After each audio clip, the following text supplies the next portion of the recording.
Et avec nous sur ce plateau, je vous le disais, Gilles Albou. Bonsoir, monsieur le recteur. Bonsoir. Merci d'être avec nous. Présence, on l'a dit, obligatoire des élèves à partir du 22 juin, du moins pour ceux qui sont en zone verte, on le répète encore une fois, annoncé le chef de l'État. Mais nous, on est en zone orange. Alors concrètement, comment ça se passe qu'on soit de la maternelle au collège? Alors en zone orange, effectivement, on va avoir des comportements adaptés. Et pour nous, évidemment, la priorité, c'est la prudence.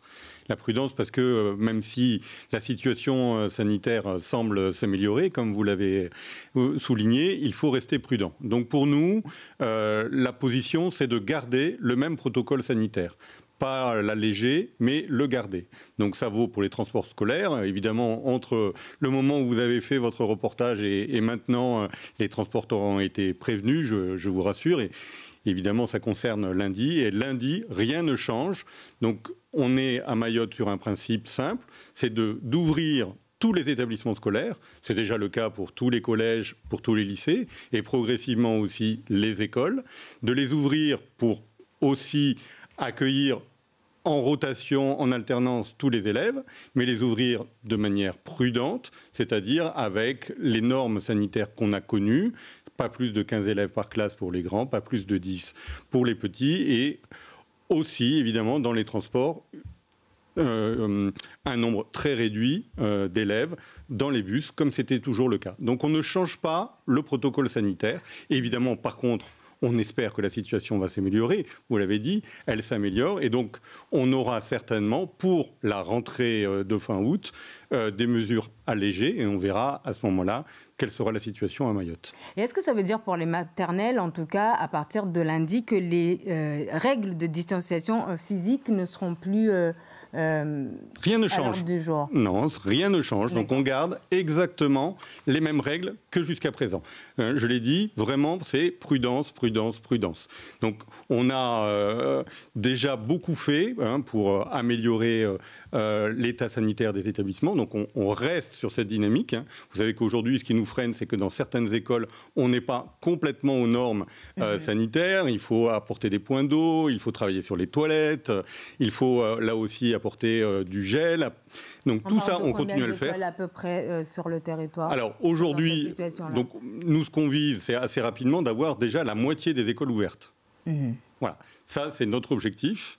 Et on parlera après des vacances apprenantes, de continuer cette ouverture des écoles pendant les vacances pour permettre d'y pratiquer des activités éducatives pendant les vacances. Donc, qui est justement concerné, dans quel secteur par rapport à ces vacances apprenantes? Alors le but, c'est que tous les élèves de tous les niveaux soient concernés.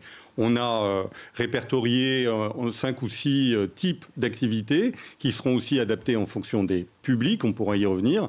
Et l'objectif, c'est évidemment d'avoir des vacances apprenantes ouvertes à tous, gratuites et qui pourront s'étaler sur l'ensemble des lieux, évidemment les établissements scolaires, mais aussi les MJC, et puis investir aussi d'autres lieux de culture ou de sport. Dans la limite toujours de 15 enfants par aujourd'hui, évidemment, dans cette limite-là. Donc, si on veut répertorier les activités, ça ira des activités les plus scolaires, c'est-à-dire la première semaine et la dernière semaine des vacances, on sera, on va dire, sur du soutien. On travaillera les fondamentaux dans ce qu'on appelle des parcours de réussite. On va aussi faire du scolaire, mais plus orienté sur la formation professionnelle, dans ce qu'on appelle l'été du pro. Et puis, on va élargir le dispositif d'école ouverte. Alors, école ouverte, c'est généralement le matin des activités un peu scolaires et l'après-midi des activités plus ouvertes, plus ludiques, mais toujours apprenantes. On peut travailler sur l'environnement et évidemment avoir un petit peu de biologie, un petit peu de physique derrière. Et puis, comme je l'ai dit, tous ces établissements scolaires qu'on rénove actuellement et que les maires rénovent et toutes les équipes aujourd'hui municipales rénovent, eh bien, à chaque fois, ces établissements scolaires vont ouvrir, ils vont être transformés en centres de loisirs, là aussi avec l'appui de la direction de la jeunesse et des sports et de la cohésion sociale, avec la direction des affaires culturelles. Donc tout ça vraiment dans le but de préparer vraiment la rentrée prochaine. Dans le but d'abord d'accueillir les jeunes. Et vous savez qu'aujourd'hui, les jeunes, il faut qu'ils retrouvent une vie sociale. Il faut aussi qu'ils retrouvent le goût d'apprendre, le goût aussi de se comporter pas complètement normalement, mais en adoptant les nouvelles règles barrières de vie collective. Et puis derrière, ça motive aussi les équipes municipales de continuer à mettre aux normes tous leurs établissements. On l'a vu, il ne suffit pas de dire j'ouvre pour que ce soit ouvert. Souvent, il faut un mois.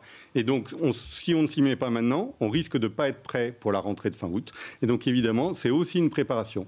Donc, on pense aux jeunes, et puis aussi, on pense à avoir enfin tous nos établissements scolaires aux normes. Et d'un mal, quand même, cette épidémie, on va en faire un bien. On espère qu'à la rentrée, pour une fois, à Mayotte, tous nos établissements scolaires seront aux normes. Et puis, évidemment, pendant ce temps-là, on apprend. Merci beaucoup Gilles Helbou, le recteur, d'être venu ce soir nous parler donc de cette reprise du coup qui ne change absolument pas ici. Tout reste pareil.